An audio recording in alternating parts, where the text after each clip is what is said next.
Apple believes they've made the most privacy-respecting safety features in the history of technology, but others believe Apple's new system is dangerous, invasive, and about as anti-privacy as you can get. Now, these features are currently slated to ship in the US as part of Apple's big fall software updates, including iOS 15 and iPadOS 15. Well, I'm just an extremely dumb YouTuber, not a privacy engineer or safety engineer or anything like that at all, but I think this is an incredibly important issue, so I want to at least try to give some suggestions. The first feature, communication safety, as currently implemented, is opt-in.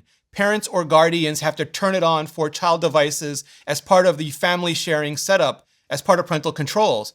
For child devices set to 17 or under, it'll automatically blur any sexually explicit images that come in over iMessage or SMS, MMS, and require a tap or click to open them, a second tap or click to go through a warning screen before they open, and there are similar warnings and tap-throughs required if the child device tries to send a sexually explicit image as well. The images are detected by computer vision running on device in the Messages app, similar to what Apple's been doing for years already in the Photos app to tag like cats and cars and a bunch of other stuff so we can search for them.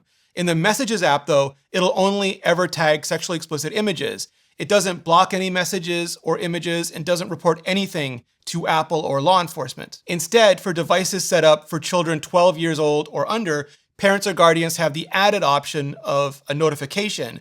And that way, if the child does tap to view, taps through the warning, and then taps through an additional warning that the parent or guardian will be notified, that notification will be sent. It's still not to Apple and still not to law enforcement, just to the parent or guardian, but that's the exact objection here. The notification warning absolutely may deter some, even most children, and some, even most parents or guardians really will be there to help and to help get help, but some won't. And that means already at-risk children, specifically non-hetero children, could be outed by this system, putting them further at risk for abuse or abandonment. So what I'd like to see here is for Apple to change the option from notification to an actual block. Instead of just blurring and warning about sexually explicit images with the option to notify the parent or guardian, it'd be the same thing but with the option to block the image completely. A parent or guardian could still take physical custody of a child's device either way, under either implementation, and the warning, the explanations, and the resources to get help would still be presented either way, under either implementation. And yes, this will reduce the chances of a positive parent or guardian intervention, but it'll also prevent the chances of a negative parent or guardian intervention through this system. But not only does changing notify to block remove the potential for data leaks, it's just more in keeping with the existing content and policy restrictions, which have for years let parents and guardians block explicit lyrics, R-rated movies, and access to other apps and services entirely. And this, yes, this is obviously very, very different than that, but so are the potential ramifications and precedents it sets. So if Apple is intent on going ahead with communication safety, that's my suggestion for addressing the objections and reducing the potential risk. CSAM detection compares neurohashes, which is Apple's version of perceptual hashes, like Microsoft's PhotoDNA, from a blinded database of known and existing CSAM images provided by the National Center for Missing and Exploited Children, NCMEC, and other child safety organizations. It compares those neurohashes to neurohashes of the images on your device as they're being uploaded to the iCloud photo library. And since the database is blinded, it requires a secret on the iCloud server to decrypt the headers. Any matched hashes are stored in a secure voucher. The system periodically creates synthetic vouchers so the server can never really know the exact number of valid vouchers. And if and when an unknown threshold of matched hashes is reached, it'll be able to unlock all the vouchers and forward them to manual human review at Apple, where if they're verified, will lead to the account being shut down and a report being sent to the National Center for Missing and Exploited Children for them to refer on to law enforcement. And if that sounds just beyond incredibly cumbersome, complicated, and confusing, that's why I made a 43-minute video about it that you can watch and share. Now, the objection here isn't solely that Apple is matching hashes on device, because Apple's been full-on scanning full-on images using computer vision to enable face and image search in the Photos app for years already, and will be doing machine learning character recognition with live text very soon as well. They've also been detecting malware signatures and enforcing DRM on iOS for basically ever. And it isn't even that Apple is detecting and reporting CSAM either, because Facebook, Google, Microsoft, Twitter, Imgur, TikTok, Snapchat, and pretty much everyone else has been doing full-on server-side scanning for and reporting on CSAM for upwards of a decade now as well. But on their servers, which many people are okay with, because the act of uploading to a company's computer feels like you're relinquishing complete privacy over the images anyway. And yes, because everybody's doing it. It's Apple's unique combination and conflation of those two things, of on-device hash matching with server-side reporting, that's creating all of this pushback.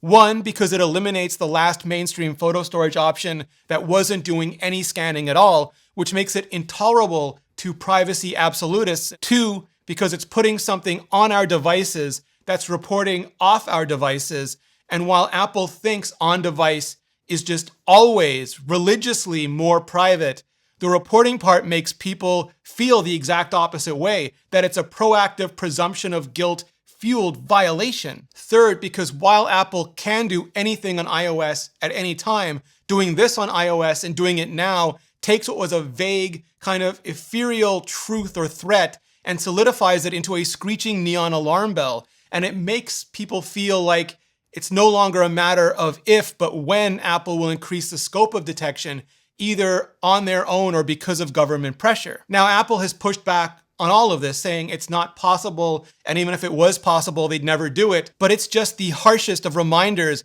that we're all ultimately at the complete and utter mercy of every platform company and device maker on the planet, with changing leaderships and conflicted business interests always forever. And while some will say Apple wouldn't have over-engineered such a specific implementation if they weren't hoping to keep the scope restricted, to forestall or prevent increasing regulation over content reporting and anti-encryption, and maybe even use it as an excuse to lock down the rest of iOS user data even more strongly, others will say Apple wouldn't have over-engineered such a specific implementation if they weren't planning to increase the scope of detection and broker deals with regulators and with governments, with this as basically a proof of concept system. So if a government is emboldened by these new features, maybe Apple will fight and win like they did over breaking encryption in the San Bernardino case, or maybe they'll fight and lose like they did over repatriating iCloud data to China. Or we won't know, like maybe they did or didn't when coming up with these child safety features to begin with, and we'll get a privacy-centric terrorist radicalization detection system next. Fourth, and hat tip to John Gruber, that given Facebook made over 20 million CSAM reports last year, Google over 500,000, and most other tech companies 100,000 or more, and Apple made 265, period, it may simply be impossible for the manual human review team to cope with whatever the launch of this system kicks up. And I don't know if there's any way to solve for that, but for the rest of it, I'd love to see Apple move the on-device element just all the way off the device. Since Apple believes on-server scanning is a violation of privacy, and a significant group of users see on-device matching as a violation, period, how about moving the hash detection to a private relay server that's not Apple's, like the inverse of the upcoming private relay service proper? That way, that private relay server could do the hash matching and secure voucher generation, and Apple's server would still hold the secret for header decryption and voucher threshold, and nothing would be on our devices, and Apple wouldn't have to scan our full libraries. I can't go as far as to say everybody would be happy, but there would be zero violation for us and still zero full knowledge for Apple. And if that can't work, because again, I'm just an incredibly dumb YouTuber who doesn't know what the hell I'm talking about, and I'm not a genius privacy or safety engineer who's already looked at this 8 ways from Babylon, just fall back on server-side scanning, because if Apple needs to detect CSAM but doesn't want to scan the server, well, need beats want. And if a compromise has to be made, Apple has to be the one to make it, not users, just never users, because that way, even if Apple says the privacy is technically worse, the sanctity of our devices will be exponentially better. And every time China or the US or the UK or the EU or Canada or Australia or Belgium, anyone comes knocking, Apple can say flat out, bring all the server-side warrants you want, but we don't with user data on device. Not for this, not for anything, not for you, not for anyone, not ever. So just let me know what you think in the comments below and let Apple know all about it via apple.com/feedback or email. And then share this video and I'll see you in the next one.